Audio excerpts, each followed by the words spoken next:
আসসালামু আলাইকুম। আজকে নতুন একটি রেসিপি ট্রাই করলাম। হয়তো আপনারা অনেকেই এর আগে ট্রাই করেছেন, না করে থাকলে অবশ্যই করে দেখবেন।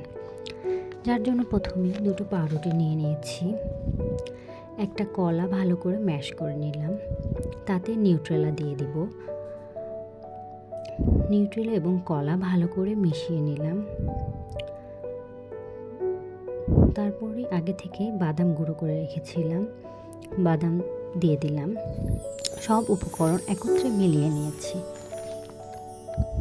এবার পাউরুটির ভিতর উপকরণগুলো দিয়ে দিব।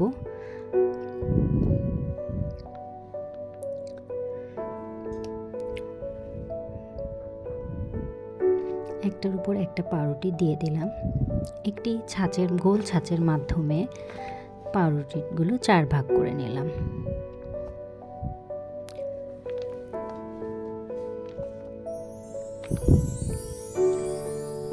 এবার ডিম এবং দুধ একত্রে মিলিয়ে পাউরুটিগুলো ডিমের ভেতর দিয়ে ব্রেড ক্রামের উপর কোট করে নিতে হবে।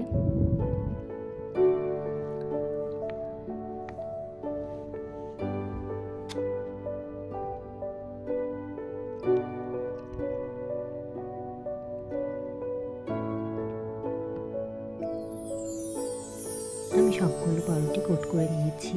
এবার মাখন ও তেল গরম করে তেলের মধ্যে দিয়ে দিলাম পাউরুটিগুলো।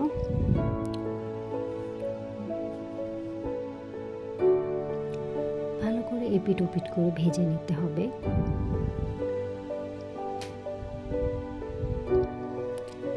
এবার তৈরি হয়ে গেল মজার একটি রেসিপি। আপনারা অবশ্যই বাসায় ট্রাই করবেন। খেতে কিন্তু ভীষণ মজা হয়েছে। আমার বাচ্চা খুব পছন্দ করেছে খেতে।